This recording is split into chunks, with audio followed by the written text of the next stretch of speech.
3 years after a New York City tycoon claimed me as his own, I made a shocking discovery that defied all medical logic. My body had somehow fused with an ABO universe. I had awakened a secondary gender. I became an Omega. I was the only man on Earth who could get pregnant. Staring at my slightly swollen belly in the mirror of his penthouse, terror had gripped me. I faked my death in a fiery car crash and ran without a second thought, vanishing into the shadows of the city. I thought I was safe. I thought I had erased Mark from existence. 2 years later, the universe proved me wrong. The next time we met, he had a gun pressed to my chin, his obsessive, pitch-black gaze fixed not on me, but on the shivering toddler in my arms. It started with a fever. Cody spiked a terrifyingly high temperature in the middle of the night. He had been born premature, his tiny lungs and fragile immune system making every passing cold a battle for his life. A simple draft could knock him out for half a month. A fever this high was a death sentence if I didn't get him to a doctor. Frantic, I wrapped him in 3 blankets and ran to the side of the highway. The rain was coming down in icy, relentless sheets. I stood by the side of the road with Cody pressed against my chest, trying desperately to hail a cab, but it was past 2 a.m., and the roads were a desolate wasteland. There were no taxis. There was no help. After what felt like an agonizing eternity, the blinding headlights of a single, sleek black SUV pierced the darkness. Desperate, stripped of all logic, I rushed out into the middle of the road, throwing my body in the path of the vehicle. Tires screeched. The car swerved, stopping inches from my knees. "Hey! Watch where you're going, you suicidal maniac!" the driver yelled, rolling down his window to glare at me. I ran to the driver's side, shielding Cody from the rain. "Please, sir, my son has a 104-degree fever and I can't get a cab. Please, you have to help me. He's so fragile." The driver waved me off impatiently, his face twisted in annoyance. "Get lost, we're in a hurry, call an ambulance." Panicked, my eyes darted to the tinted back window. Even through the dark glass, I could sense a heavy, suffocating presence, a man who radiated power. Hoping for a miracle, I rushed to the back window and slammed my palm against the glass. "Please, I'm begging you. I'll pay you 3 times the fare. 5 times. Just get us to Memorial Hospital." Maybe it was the sheer shattered desperation in my voice, or maybe it was fate playing its cruelest trick. The locks clicked, the heavy door swung open. Thank you, I gasped, climbing into the luxurious leather interior, my entire focus on cradling Cody. I settled into the seat, wiping the rain from Cody's flushed face, but the air inside the cabin was terrifyingly cold. It smelled of expensive cedar, tobacco, and something distinctly, aggressively alpha, a scent I had spent 2 years trying to scrub from my memory. I slowly looked up. I found myself staring directly down the cold steel barrel of a silver handgun. Holding it was James Astor. James tilted his head, the shadows of the passing streetlights dancing across his sharp, aristocratic jawline. His gaze drifted from the barrel of the gun, dropping to the shivering child in my arms. He looked exactly the same as the day I died, ruthless, untouchable, and devastatingly handsome. "Weren't you dead?" James's voice was a soft, lethal whisper that sucked the oxygen from the car. "Faked it, huh?"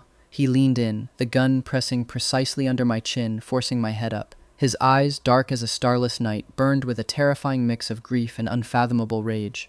"Going behind my back and having a kid with someone else," he murmured, his thumb brushing the hammer of the gun. "You've got some nerve, Mark." I couldn't breathe. I never imagined that the random car I flagged down in the dead of night would belong to the heir of a New York political dynasty. Nor did I ever think I'd see him again in a situation like this. To be honest, I had prayed to whatever God would listen that I would never see him again. Cody, sensing the suffocating tension, stirred against my chest. He let out a weak, pitiful whimper. "Daddy," the sound shattered the standoff. I quickly lowered my head, ignoring the gun, and pressed my lips against Cody's forehead. His skin was practically radiating heat. "James," I choked out, my voice trembling. "I'll explain later, okay? I swear to you. Just take us to the hospital first. His fever is too high. His heart can't take it." James scoffed, an icy, hollow sound. "Then let him die. He can go to the grave with you. Or did you actually think I'd let the bastard live even if he recovers?" My blood ran cold. James wasn't joking. I knew this man. He ruled his empire with absolute, unapologetic cruelty. He would do it. Anxiously, I reached out and grabbed his free hand. His knuckles were white. "Please, James. It's not what you think. It's not... Just help me first, and I'll give you everything. I'll explain everything. Just save him." James stared at my trembling fingers gripping his tailored suit jacket, a muscle feathered in his jaw. Slowly he lowered the gun. He tapped the glass partition dividing the front and back seats. "Speed up," he ordered the driver. Then he turned those dead, obsidian eyes back to me. "If you try to get out of this car at the hospital, I promise that child won't see tomorrow's sunrise." Cody was rushed into the pediatric emergency room the second we arrived. The doctors swarmed him, hooking up IVs and stabilizing his temperature. I wanted to stay. I wanted to hold his tiny hand, but a heavy grip closed around the back of my neck. I was dragged out of the hospital and thrown back into the black SUV. When the car pulled up to the wrought iron gates of James's private estate, I felt like I was trapped in a nightmare. Seeing the familiar, sprawling modern mansion made my stomach turn. The 3 years I spent trapped in that gilded cage felt like they had just happened yesterday. James sat down on the custom Italian leather sofa, crossing one long leg over the other. He pulled a silver lighter from his pocket and lit a cigarette, the sharp scent of tobacco filling the expansive room. In the old days, I would have hated the smoke. I would have rolled my eyes, turned on my heel, and walked away, and James would have caught me, taken a drag, and tormented me in bed until I begged for mercy. But the rules had changed. I was no longer his defiant, pampered secret. Now I could only stand 10 feet away from him, shivering in my damp clothes, feeling like a criminal awaiting execution. "Weren't you going to explain?" James blew a plume of smoke toward the ceiling. I kept my head down, staring at the intricate patterns of the Persian rug. I couldn't find the words. "I'm an Omega, I had your baby." It sounded like absolute madness. "How old is the kid?" he snapped. "2." With a deafening crash, something ceramic shattered against the marble floor inches from my feet. James had hurled an antique vase across the room. He walked toward me, the soles of his Oxford shoes crushing the razor-sharp porcelain shards with a sickening crunch. He moved as if he felt no pain, as if he had no soul left to feel it. Before I could back away, his large hand clamped around my throat, pinning me against the cold wall. "Should I be impressed, Mark?" he sneered, his face inches from mine. "You were with me for 3 years. 3 years. And then you orchestrate a massive, fiery car crash, fake your death, and run off to have a child with some woman? You really were cheating on me the whole time, weren't you?" His grip tightened. The edges of my vision began to blur with dark spots. I couldn't breathe. I grabbed at his wrist, my nails digging into his skin, but it was like trying to pry off an iron shackle. Tears of pain and sheer helplessness streamed down my cheeks. He kept his hand locked on my throat, but the anger in his eyes suddenly fractured. He leaned in slowly and dragged his tongue across my cheek, tasting the tear. "Salty," he whispered against my skin, his breath hot and ragged. "So you are human after all. Tell me, Mark, if you're human, how can you be so utterly heartless?" He suddenly let go, shoving me aside. I collapsed to the floor, gasping for air, clutching my bruising neck. "It seems I was too gentle with you before," James said, pulling a silk handkerchief from his pocket and meticulously wiping his hands, as if touching me had soiled him. "That's why you thought you had the chance to make a mistake. Maybe if I kill the kid, you'll finally learn your place." Panic, raw and visceral, tore through my chest. I scrambled to my knees. "Don't! James, don't you dare! If you touch him, you'll regret it for the rest of your miserable life." James laughed. It was a dark, booming sound that echoed off the high ceilings. "I'd love to kill you right now." "Why would I care about killing some bastard child you had with a whore? I am James Astor. I'd love to see what exactly I have to regret." He was right. This was James Astor, heir to a New York political dynasty, raised with absolute unchecked power. His family's influence was woven into the very fabric of the city. He could make people disappear with a phone call. I forced myself to my feet, ignoring the shards of ceramic slicing into my knees, and threw myself between him and the door. "He's my child!" I screamed, my voice cracking. "I gave birth to him. He's mine." James roared with laughter. He lunged forward, grabbing my neck again and slamming me against the plaster wall. "Nice try, Mark. I'd love to see what kind of woman could make you so fiercely protective that you'd lie like this. You used to value your pride so much. When I was forcing myself on you, when you were sobbing in my bed, why didn't you mention you had a magical womb then?" He pressed my face flush against the wall from behind, twisting my arm painfully behind my back. He leaned down, his lips brushing my ear. "Stop lying. Tell me who the mother is." "I'm not lying," I sobbed, the truth tearing its way out of my throat. "It's the truth. I didn't know back then. I didn't know what I was until the third year. It wasn't because of the 3 years he had held me captive. It wasn't because of his violent outbursts or his suffocating possessiveness. I ran because I really truly could give birth, and the reality of it had broken my mind. Even now, years later, I still don't fully understand the biology of it. All I knew was that during my third year with James, my body underwent a violent, agonizing shift. I awakened a second gender. I became an Omega in a world that didn't believe such things existed. When I finally planned my escape 2 years ago, our relationship had actually stabilized. I was still resentful of being his kept secret, but I had stopped trying to jump out of windows. I had accepted my gilded cage. Then, James went on a 2-week business trip to Europe to secure a real estate acquisition. During those 2 weeks, my life collapsed. I couldn't stop throwing up. Everything tasted like ash. I couldn't keep water down, and my clothes started hanging off my shrinking frame. My best friend, Chloe, noticed.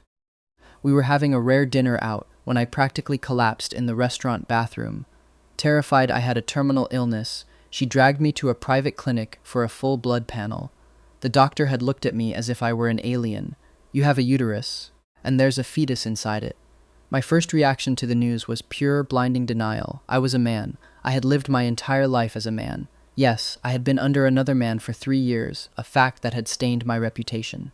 Everyone in the elite circles of the city knew James Astor was keeping a male lover. No one dared say it to his face, but behind my back, at the galas I was forced to attend, they whispered the words, "rent boy," "whore," "pet." Those words used to shatter me, but James had been surprisingly protective. Though his family made my yillis doors, he never let any disrespect me in public. He would ruin the careers of anyone who sneered at me. Over time, the rumors faded, and the hostility dulled into a numb routine. But a pregnant man, a freak of nature, the Astors would never allow it. They would lock me in a lab, or worse, they would take the baby and dispose of me. When the doctor handed me the ultrasound, I broke down in the clinic lobby, agonizing over whether to terminate the pregnancy or run.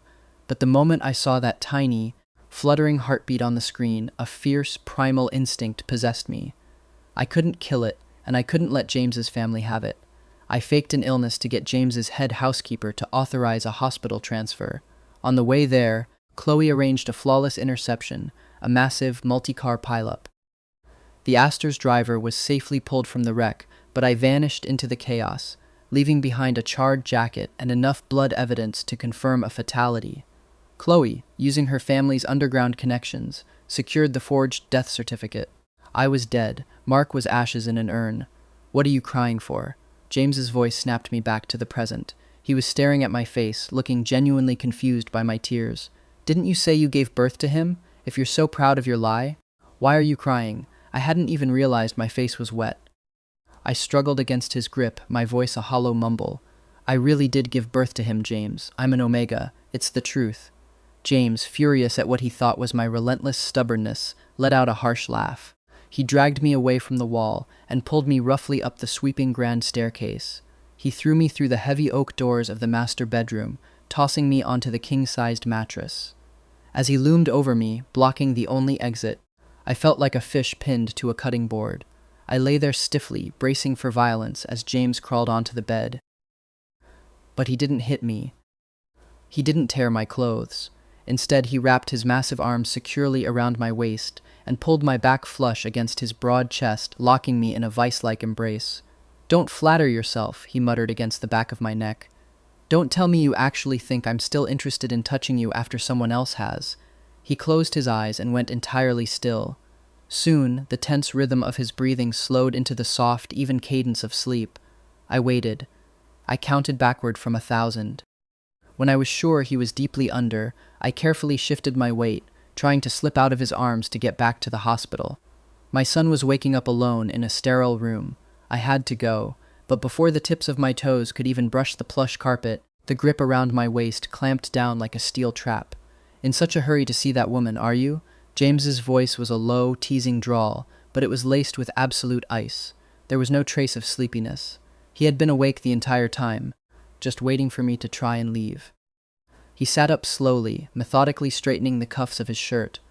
"From now on, Mark, you don't leave this room without my permission. If you take one step out of this house..."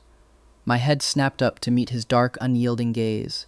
He reached out, his long fingers wrapping possessively around the back of my neck, pulling me so close I could feel the heat radiating from his skin. "Try to run again," he whispered, his eyes flashing with a predatory light. "And I'll make sure you never see your son again. I will bury him so deep you won't even find his gravestone."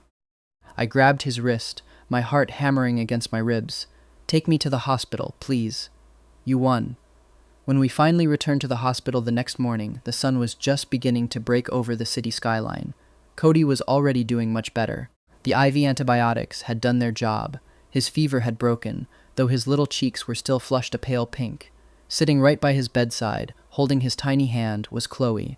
When she saw me walk into the room, she dropped the storybook she was reading and rushed over, grabbing my shoulders. She looked me up and down, checking for bruises. "Are you okay? Did he hurt you?" she demanded, her eyes wide with panic.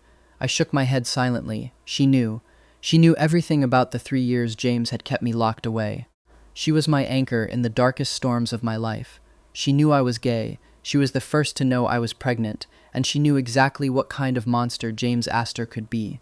Chloe firmly believed that James was the root cause of all my suffering. If it weren't for his oppressive control, I wouldn't have been forced to run. I wouldn't have spent 2 years terrified of my own shadow, working odd jobs under fake names, raising a medically fragile child with zero support. As Chloe walked past James to get back to the bed, she didn't even acknowledge his existence. She treated the billionaire tycoon like a piece of dirty furniture. "Cody woke up for a bit earlier," she said softly to me, her demeanor instantly warming. "He was crying for you." I walked over to the bed and gently stroked Cody's still warm cheek. My throat tightened as a fresh wave of guilt washed over me. As I stood there, lost in thought, Cody's heavy eyelids fluttered open. He looked around the room groggily. "Mommy," Cody mumbled, looking at Chloe. "Is Daddy here?" The word dropped like a bomb in the silent room. "Mommy." Chloe had seen how hard it was for me to raise Cody alone. She worried that the other kids at daycare would bully him for not having a mother, so she had insisted, with her usual fierce love, that he call her Mommy. She was my best friend, my chosen family. I owed her my life. Chloe smiled, reaching out to take Cody's little hand. "Daddy's here, sweetie." "See? Right here." I forced a reassuring smile and stepped forward, but just as my fingertips brushed Cody's blanket, a massive hand clamped onto my bicep. James forcefully yanked me backward, his grip bruising. His face was a mask of pure, unadulterated fury. He looked like a demon staring at Chloe. "Ha!" James breathed, a twisted smirk forming on his lips. So it was her. He stepped toward Chloe, his imposing height dwarfing her. "Back then, I checked the security footage. I saw you having dinner with her. I saw you two go to the hospital together. And then, conveniently, a few days later, you died in a tragic crash." James turned back to me, his eyes blazing with betrayal. "You've got a lot of nerve, Mark. You faked your death just to play house with this bitch, and now you parade her right in front of me?" I was exhausted. My son was sick, and I was in no mood to deal with James's bruised ego. "No, James, that's not it. It's not what it looks like. Just let me see Cody." I managed to shake off his grip and leaned over the bed, whispering to Cody until his eyes drooped shut and he drifted back into a peaceful sleep. Knowing James wouldn't let me stay, I quietly asked Chloe to watch over Cody for a few more days until he was discharged. I knew the moment I stepped out of this room, I was going back into the cage. James didn't take me back to the mansion. Instead, the driver navigated the SUV toward the glittering heart of Manhattan. We pulled up to Elysium. Elysium was the most exclusive, notorious private club for the city's ultra-elite.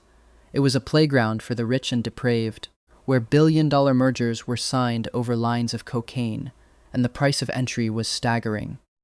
When James violently pushed open the double doors of his private VIP suite and dragged me inside, the deafening hip-hop music seemed to instantly mute. The room, filled with lambs socialites and half-naked hostesses, fell dead silent. "Holy shit," someone muttered from the leather booths. "Well, look at that. Looks like Mr. Astor has finally decided to move on and buy a replacement." I kept my head down, staring at the neon-lit floorboards. The men speaking were James's inner circle. His closest friend, Hayes, the youngest, wildest son of a tech tycoon, was lounging with a blonde on his lap. Sitting nearby were Matt and Connor, the two trust fund heirs who used to corner me at galas and call me a rent boy to my face. Hayes dumped the blonde off his lap and circled me like a shark inspecting bleeding prey. James promptly kicked him in the back of the knee. Ouch! Fuck, man. Hayes laughed, rubbing his leg. He leaned in close, inspecting my face. This is one hell of a look-alike, James. The resemblance is uncanny. Hayes was a classic playboy, drunk on expensive champagne, and his words rarely made sense. But even I had to admit, you'd be hard-pressed to find another guy in the whole city with natural, slightly up-tilted fox eyes like mine. They didn't realize I wasn't a replacement. They didn't realize I was the ghost who had haunted James for 2 years. James said absolutely nothing. He sat down in the absolute center of the velvet booth, his legs spread, exuding dominance. He yanked my wrist, forcing me to sit abruptly beside him. For the next 2 hours, he didn't say a single word to me. He called over 3 different women to pour his drinks and light his cigarettes. He flirted, he drank, and he deliberately treated me like I was completely invisible. He was punishing me. It wasn't that I wasn't angry. I was furious. I just knew I didn't have the right to show it. In the old days, if James had come home from a night out smelling this strongly of cheap perfume and stale smoke, I would have coldly kicked him out of our bed and locked the guest room door. Years ago, because our relationship had started as a forced transaction to save my family's debts, I was always cold to him. I fought him at every turn, but I wasn't made of stone. Over time, beneath the anger, roots of a twisted, complicated affection had taken hold. The heavy doors to the VIP room opened again, and a familiar, perfectly manicured face walked in, Lindsay, the heiress to the Lynn family fortune. Lindsay froze when she saw me, her jaw literally dropping open in shock. James immediately waved her over, shooing away the giggling hostesses like annoying flies, and patted the empty cushion on his left side. Lindsay shot me a look of pure venom before sitting down gracefully next to James, immediately leaning her chest against his arm, and whispering in his ear. I had always known Lindsay was obsessed with James. The very first time we met at a charity gala, she had cornered me in the gardens and thrown a full glass of red wine onto my white tuxedo. Have you no shame? She had hissed back then. A man spreading his legs to seduce him just to climb the social ladder. You're pathetic. The rumors are right. You're nothing but a glorified rent boy. Her past words echoed in my head, mixing with the thumping bass of the club. As I watched her trace her acrylic nail down James's chest, a sudden blinding impulse of rebellion took over my body. I turned. I grabbed the lapels of James's tailored shirt, pulled him away from Lindsay, and crashed my lips onto his. The entire room gasped. In the entire 3 years I had been with him, it was the very first time I had ever initiated a kiss outside of our vicious fights in bed. James froze for a fraction of a second. The anger and cruelty that had been radiating off him vanished. A split second later, a primal growl rumbled in his chest. His large hand tangled in my hair, pulling me closer, and he took complete control of the kiss. It was deep, punishing, and entirely consuming. He devoured me right there in front of the city's elite. Lindsay shrieked in humiliation, throwing her champagne glass to the floor, and ran out of the room in tears. The fallout of that night was swift. The next morning, I was summoned to the Astor family estate in the Hamptons. 3 years ago, James wasn't the untouchable, absolute monarch he was now. His grandfather, Arthur Astor Sr., hadn't yet relinquished his iron grip on the board of directors. Back then, James was just the family's brilliant, albeit rebellious young master. I remembered the first time Mr. Astor Sr. had summoned me. The old man had sat in his oak-paneled study, sipping Darjeeling tea. He was outwardly polite, his voice soft, but every word he spoke was a meticulously sharpened dagger to the heart. He casually reminded me of my bankrupt family, my ruined reputation, and my inherent worthlessness. I know exactly how you and my grandson met, the old man had smiled thinly. The boys at Elysium are certainly high quality. Our family can easily afford to keep a pitiful, beautiful child like you amused for a few years. But make no mistake, Lindsay Lynn is the future Mrs. Astor. They will marry, merge our empires, and spend their lives together. You are merely a temporary distraction. Sitting on the velvet sofa at Elysium as the memory faded, I realized I couldn't endure this charade a second longer. James was now laughing with Hayes, completely ignoring me again. The flashing lights and the smell of alcohol were making me profoundly nauseous. I stood up to leave. Instantly, a large hand clamped shut around my wrist like a vice. Well, what do you know? Hayes sneered, noticing the struggle. Someone with Mark's face acts just as arrogant as he did. Thinks he's too good for us. Is it entitlement, or are you just plain rude? Matt chimed in, laughing cruelly. Careful, James. Looks like this little pet isn't trained well enough yet. I looked down at James's hand gripping my wrist. I told you, James said softly, the danger rolling off him in waves. You don't leave without my permission. It's late, I said, my voice deadpan. Cody can't sleep if I'm not there to sing to him. He's scared of the hospital machines. With a sudden, violent jerk, I twisted my arm and shook off James's hand. I turned on my heel and walked out of the VIP room, completely ignoring the explosive, terrifying rage radiating behind me, followed by the deafening sound of a whiskey bottle shattering against the wall. Surprisingly, James didn't kill me. In fact, he followed me. We drove to the hospital in suffocating silence. When we walked into the pediatric wing, Chloe was asleep in the chair next to Cody's bed. I gently woke her up and told her to go home and rest. As she gathered her coat, she shot James a look that could have melted steel. When Cody woke up, he blinked his large, innocent eyes at the towering billionaire standing at the foot of his bed. Daddy, Cody whispered, tugging on my sleeve. Who is that? This is the uncle who helped us on the highway, I lied smoothly. He brought us to the hospital, remember? Cody offered James a weak, gap-toothed smile. Thank you, uncle. James stared at the boy, a complex array of emotions warring in his dark eyes. He didn't correct the title. 2 days later, Cody was fully recovered and discharged. As I packed his little Spider-Man duffel bag, Cody looked up at me. Daddy, aren't we going home now, to our apartment? Before I could answer, James turned around, crouching down to Cody's eye level. It was the gentlest I had ever seen him move. Don't you like it at my house, buddy? Cody nodded eagerly. I like it. The house is so big and pretty. And the TV is huge. Daddy, are we going to live with the uncle from now on? No, I blurted out. At the exact same time, James said smoothly, yes. James and I locked eyes over Cody's head. He didn't speak, but the threat in his gaze was crystal clear. Fight me on this, and I'll take him away from you entirely. The uncle invited us to stay at his big house for a little while. I forced the words past the lump in my throat. Quick, thank the uncle, Cody. Yay! Thank you, uncle, Cody cheered. The head housekeeper promptly stepped forward, taking Cody's hand to lead him to a massive guest room filled with newly bought toys. Once Cody was safely out of earshot, James straightened up, his face hardening back into a mask of stone. He turned and walked upstairs without a backward glance. The next morning, Cody had to return to preschool. I woke up at dawn to pack his lunch, but when I rolled over, the left side of the bed was cold. James was nowhere to be found. The housekeeper informed me that Mr. Astor had taken an early flight to Tokyo for a sudden business emergency. I nodded, feeling a wave of relief wash over me.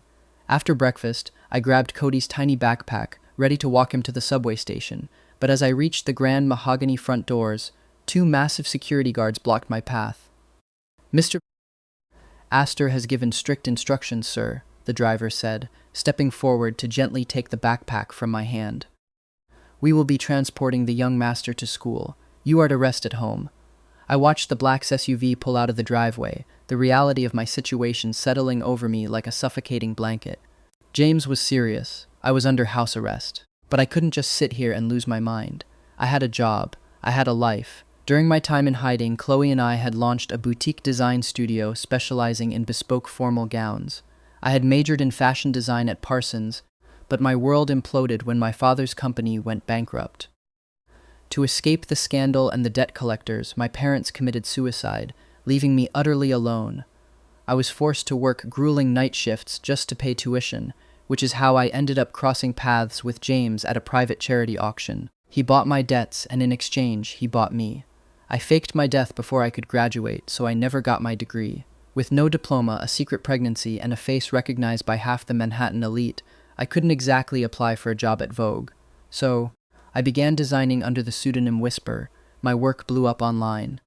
Chloe handled the business side, interacting with clients, while I did the labor. We had just landed a massive 6-figure commission for an anonymous elite client, and the deadline was looming. I needed to sketch. Using an old servant's exit I remembered from years ago, I managed to slip past the security detail and hailed a cab to my studio. The moment I stepped inside the dusty, fabric-filled room, my burner phone rang. Mark. James's voice was a venomous purr through the speaker. Go back now. I gripped my phone, my knuckles turning white. No wonder my escape had been so ridiculously easy. He had security cameras everywhere. He was tracking my phone. I can't, I snapped. I have to work. James let out a dark, mocking laugh as if I'd just told a hilarious joke.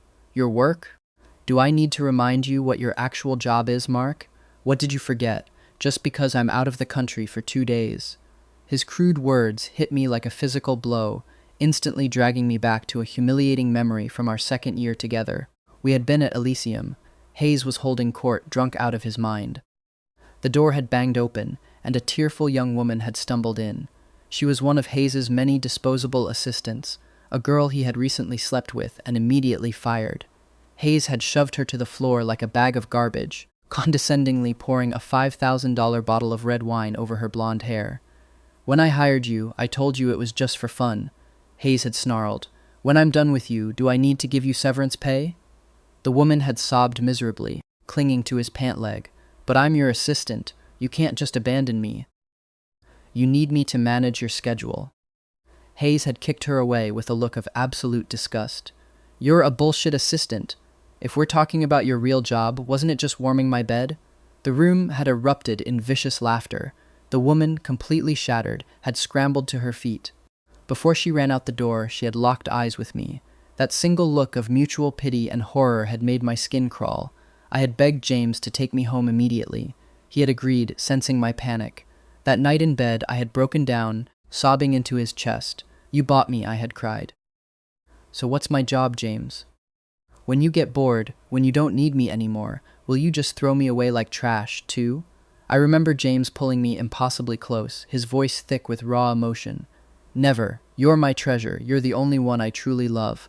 Standing in my studio, the memory of his past tenderness clashed violently with the cold tyrant on the phone. I was silent for a long time.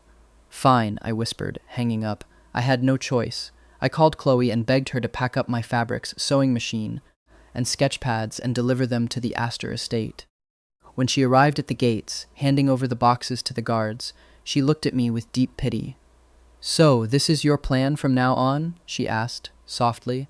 Just surrendering? I didn't know how to answer. Don't you forget all the suffering he put you through, Mark, she warned. I forced a bitter, broken smile. I remember every second of it.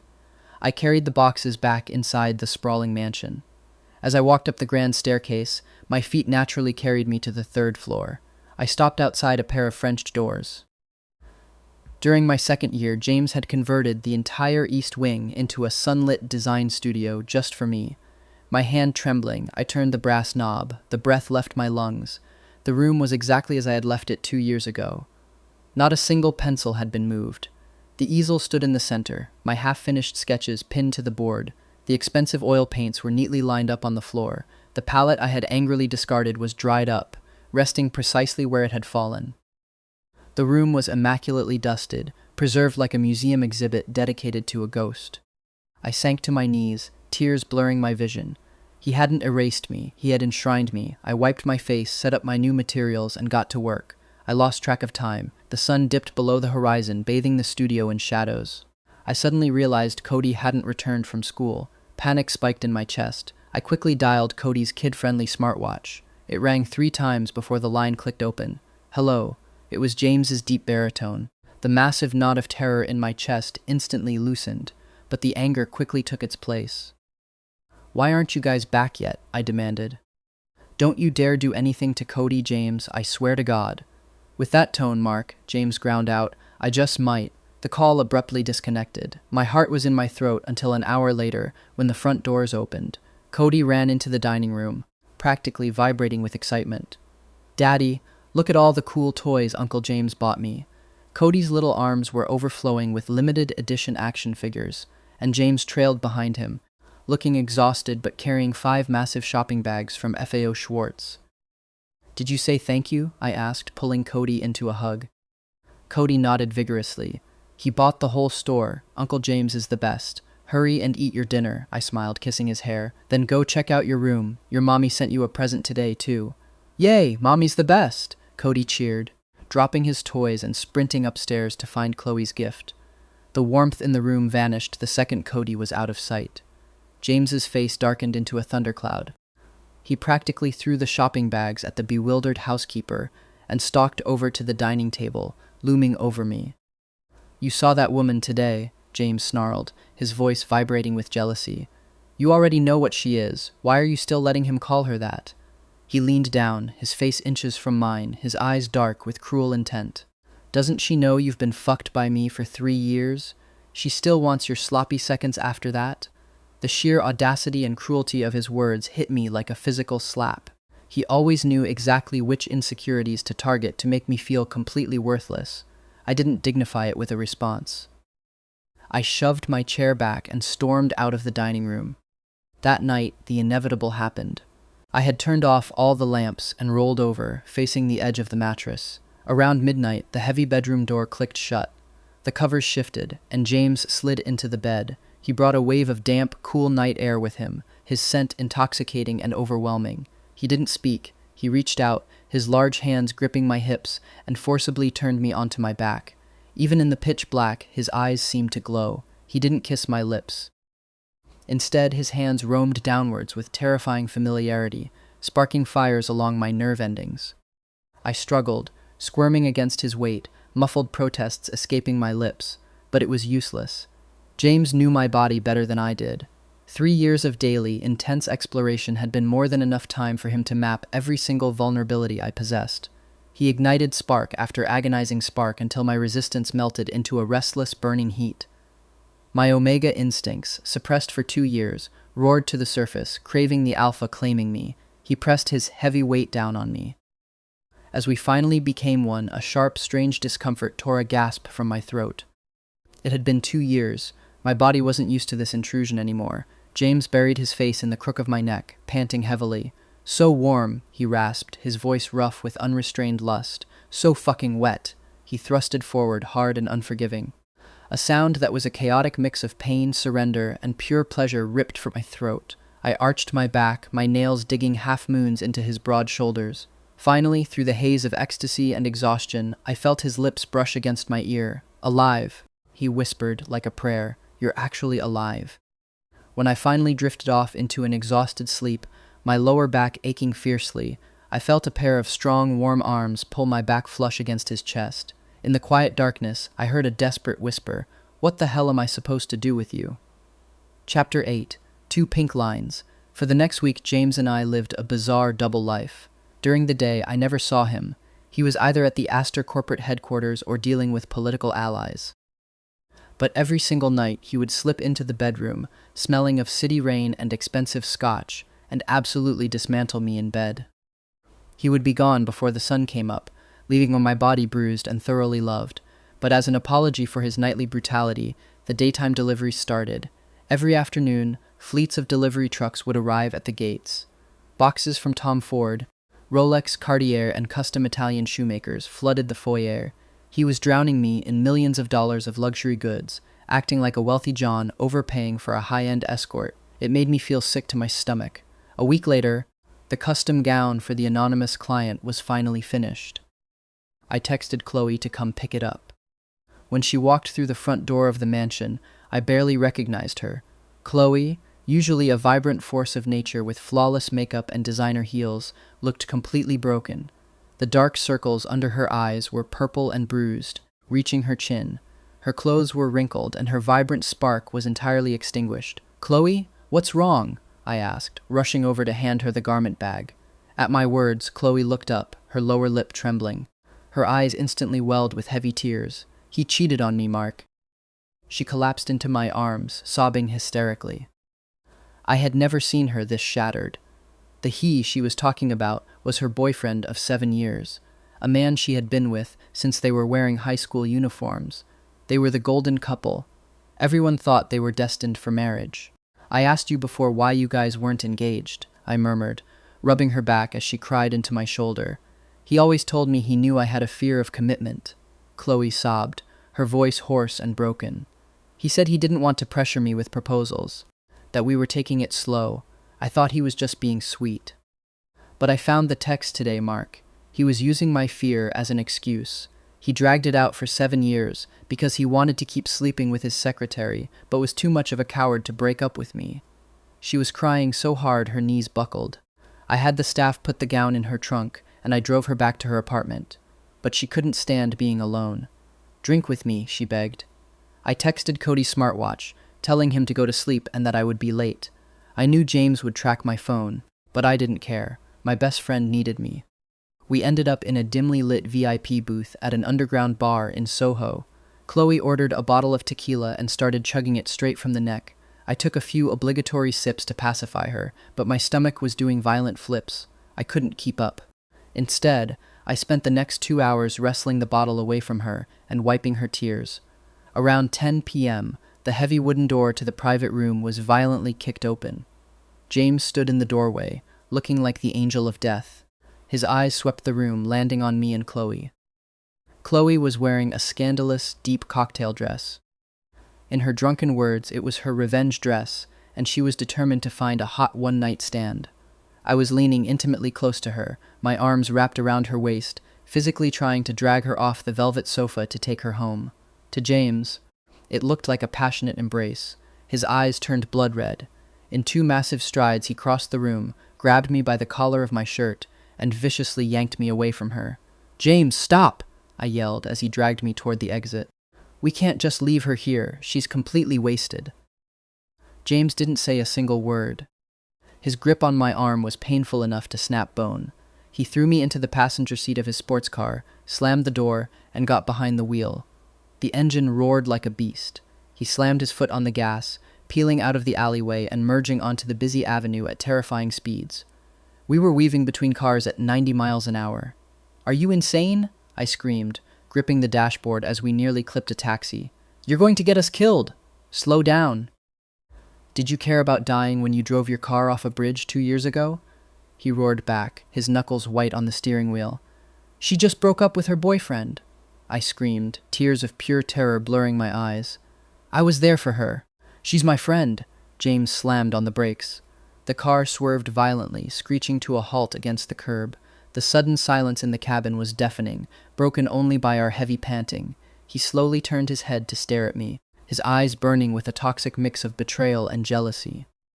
"You two have a very unique way of showing your platonic love, Mark. Are you actually crazy?" I snapped, my fear evaporating into sheer fury. "We're best friends. She held my hand when I was throwing up my guts. She saved my life." "Best friends," James yelled, slamming his hand against the steering wheel. "The kind of best friends who have a baby together. She is not the mother," I screamed, slapping him hard across his face. The crack of my palm against his cheek echoed like a gunshot in the confined space. James froze. He slowly pressed his tongue against the inside of his cheek, tasting the blood. His Adam's apple bobbed. His eyes narrowed into dangerous, lethal slits. He didn't retaliate. He simply put the car back in drive and drove the rest of the way to the estate at a strictly legal speed. The moment we walked through the front doors, Mrs. Hudson, the head cook, rushed out of the kitchen, wiping her hands on her apron. "Oh, thank goodness you're back," she smiled warmly.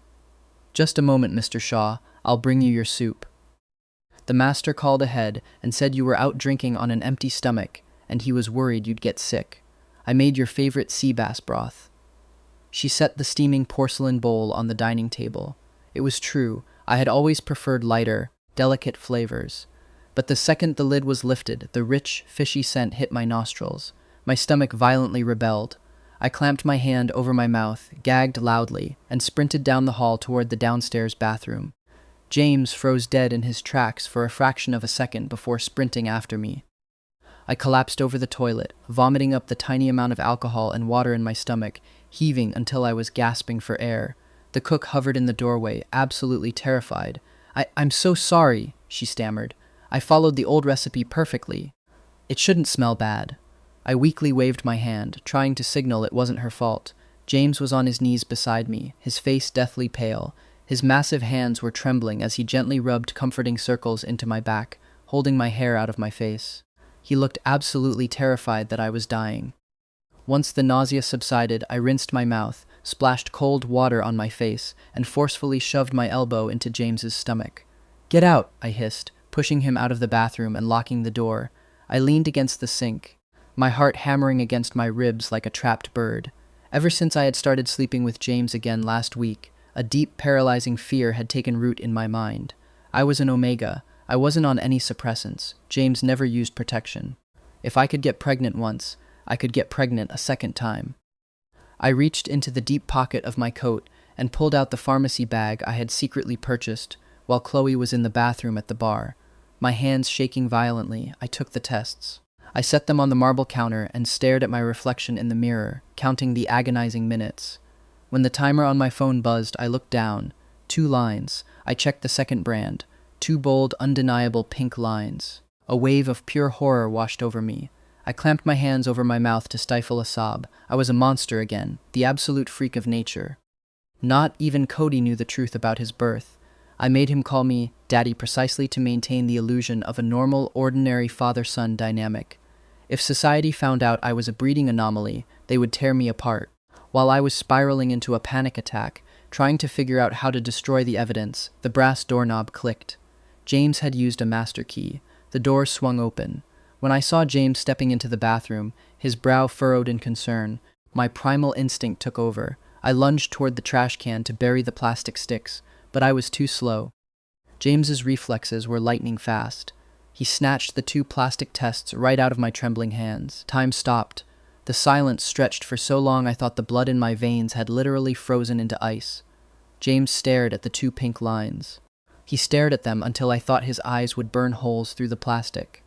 Slowly, very slowly, he raised his head and locked eyes with me. "You're pregnant," he stated. His voice was completely devoid of inflection. It was a terrifying, hollow sound. I didn't say a word. I just backed away until my spine hit the cold bathroom tiles. James took a slow step forward. "So, you and Chloe really are just friends." I saw red. I was so blindly furious at his sheer stupidity that I raised my hand to slap him a second time.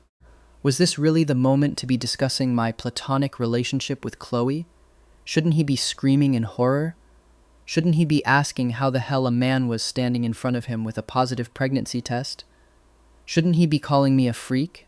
But before my palm could connect with his cheek, James caught my wrist mid-air. He didn't twist it. He didn't hurt me. Instead, he brought my trembling knuckles to his lips and pressed a fiercely gentle, lingering kiss against my skin. He slowly lowered his towering frame, dropping to both knees on the cold bathroom floor. He gently lifted the hem of my shirt. Before I could process what was happening, James pressed his warm lips directly against the flat skin of my lower stomach. I gasped, my fingers tangling in his dark hair. James turned his head, laying his ear flat against my belly, closing his eyes as if listening to a symphony only he could hear. "It's too small, James," I whispered, tears finally spilling over my eyelashes. "You can't hear anything yet." James slowly stood up, enveloping my entirely shaking body in his massive arms. He buried his face in my neck, inhaling my scent deeply. "I'm sorry," he whispered, his voice cracking with an emotion I had never heard from the ruthless billionaire. "I am so fucking sorry, Mark." "Then go die," I sobbed, hitting his chest weakly. James let out a wet, genuine laugh. I could feel the deep vibration of his chest against mine. "I can't die," he murmured, kissing the crown of my head. "I have to live a very long time, just so I can keep tormenting you." Chapter 9. The Ashes. The next morning, James canceled a multi-million-dollar board meeting to personally drive me to the finest private obstetrics hospital in the state. I sat in the passenger seat, staring out the window, my arms crossed defensively over my chest.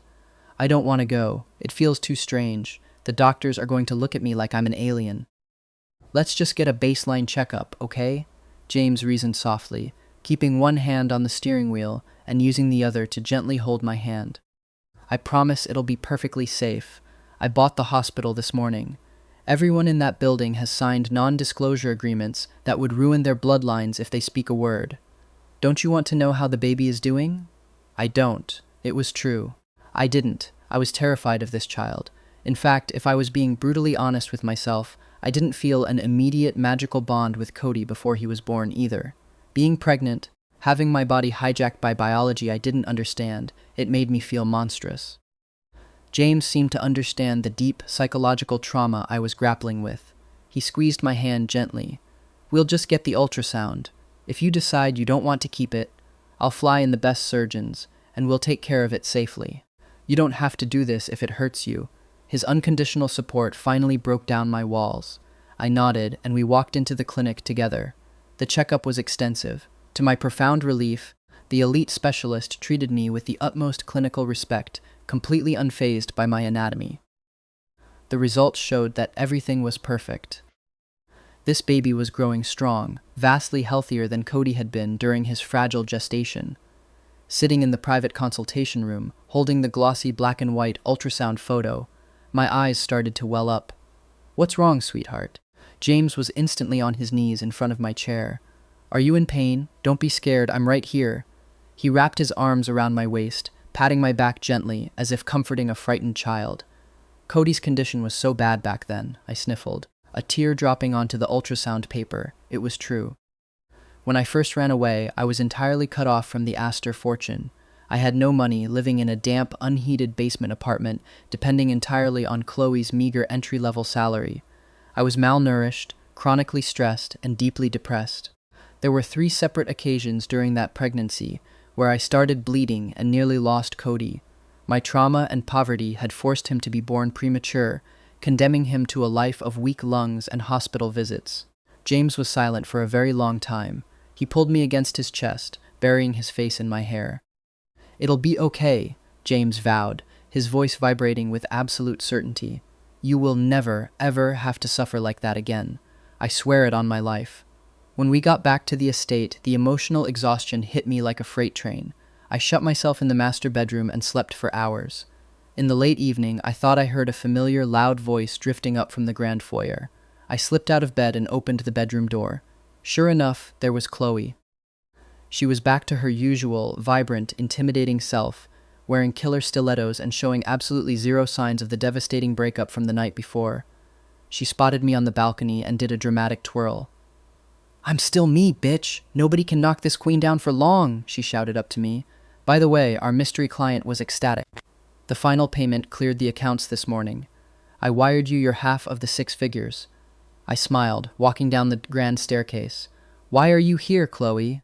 Chloe pointed a manicured finger at James, who was standing quietly in the corner of the living room, looking completely out of his element. "Your brooding mafia boss over there had to practically beg me to come over." I shot James a look of pure shock. James Astor did not beg. Chloe then launched into a fiery tirade. "Men are all worthless, lying, cheating pieces of trash. They are all goddamn animals." She finished her speech by shooting a fierce, venomous glare directly at James. Present company included, James didn't flinch.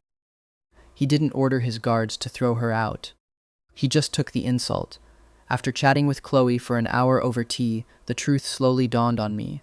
James had swallowed his massive pride, reached out to the woman he violently hated, and begged her to come to the estate just to talk to me and keep me company, because he knew I was depressed.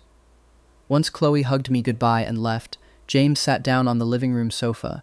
He leaned forward, resting his elbows on his knees, his head bowed. The warm, golden light from the chandelier cast deep shadows across his broad shoulders. He was such a massive, terrifying man to the outside world, but right now he looked like a heartbroken, exhausted puppy. "It seems like I'm always the one hurting you, Mark," James said softly to the floor. "I may deeply despise that woman, but she kept you alive when I couldn't. She helped you so much, and she makes you smile in a way I never could." I walked over and stood in front of him. "I don't want to have the baby, James?" James's head snapped up, his dark eyes instantly rimmed with red. He swallowed hard, his throat working convulsively. He didn't argue. He didn't yell. "Okay," he whispered. "I'll make the arrangements. I'll have the surgical team prepped for tomorrow morning." He pulled his phone from his pocket and stood up, turning to walk toward his study to make the call that would end his child's life. I reached out and grabbed his wrist. "Aren't you even going to try and change my mind?" I asked, my voice trembling. James stopped. He turned his head, a single tear escaping his eye and tracking down his sharp cheekbone. "No, I respect your decision. Your body, your life, I just want you." "Do you love me?" I asked, the words feeling heavy on my tongue. James turned fully around. He took my hand and pressed it flat against the center of his chest. Beneath the crisp cotton of his dress shirt, I could feel the heavy, frantic, incredibly strong beating of his heart. "Back then," James began, his voice breaking, "I truly thought you were dead. When the police called, I practically tore the doors off the hospital trying to get to the morgue. But they wouldn't let me see your body. They said there was nothing left to see. They just handed me a cold, ceramic urn." He stepped closer, his grip on my hand tightening until it almost hurt. I was so consumed by rage and grief, I wanted to smash that urn into the faces of every doctor in that lobby. But I couldn't, because that dust, that was you. It was the only part of you I had left to hold. James's eyes were bloodshot, thick with years of unprocessed agony. I didn't dare let go of that urn for a single second. I slept with it. But my mind couldn't accept it. I couldn't believe you were really gone. I tore up the official death certificate. And then I spent 3 hours sitting on the floor, picking up every tiny piece and taping it back together, just to prove to myself it was real. James suddenly pulled me into a crushing embrace, burying his face in my neck. His broad shoulders shook. That night on the highway, when I saw you holding Cody, I really truly wanted to kill you. You must have hated me so deeply, so profoundly, to curse yourself with death just to escape my touch. I knew I had made you miserable. I knew I was a monster. But standing in the rain, looking at you, it didn't matter. None of it mattered as long as you were still breathing.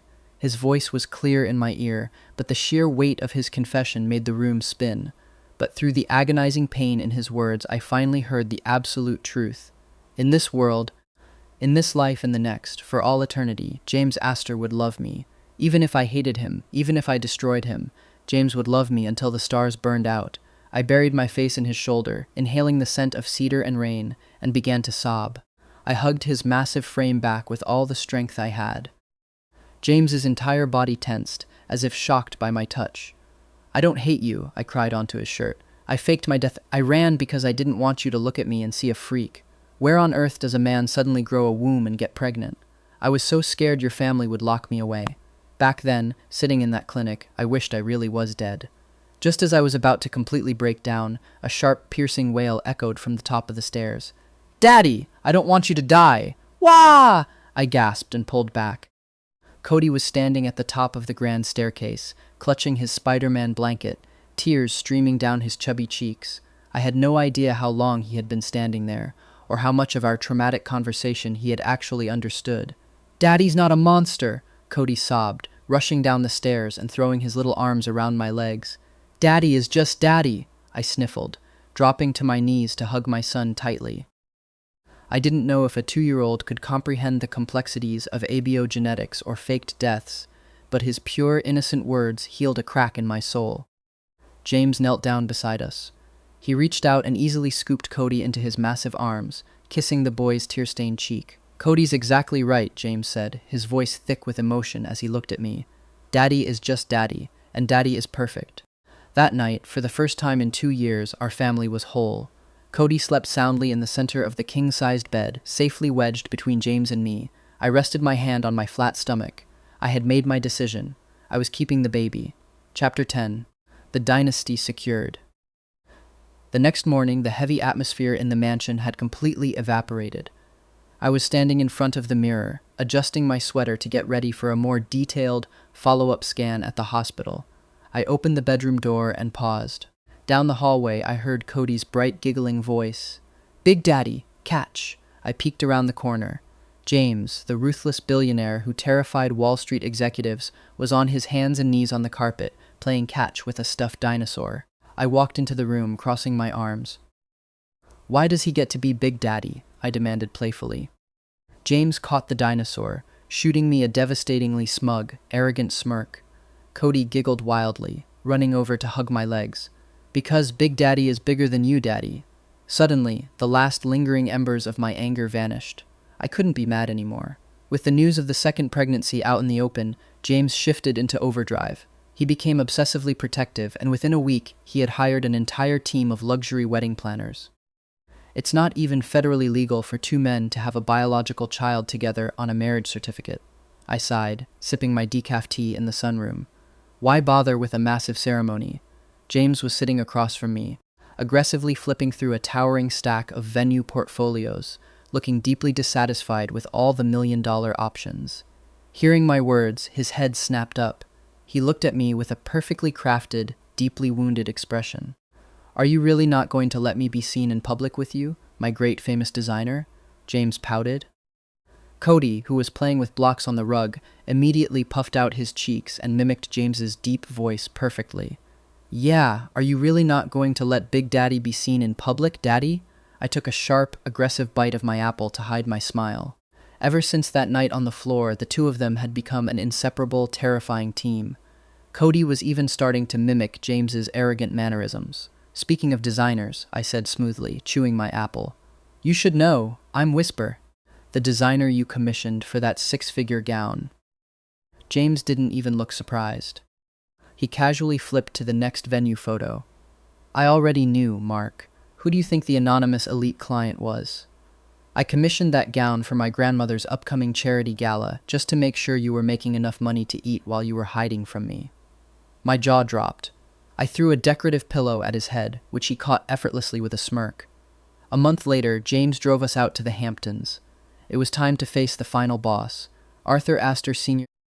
was much older now, his health failing, and James had officially seized absolute control of the Astor Empire. The entire sprawling family, including the snobby aunts and ruthless uncles, had to bow to James's every whim.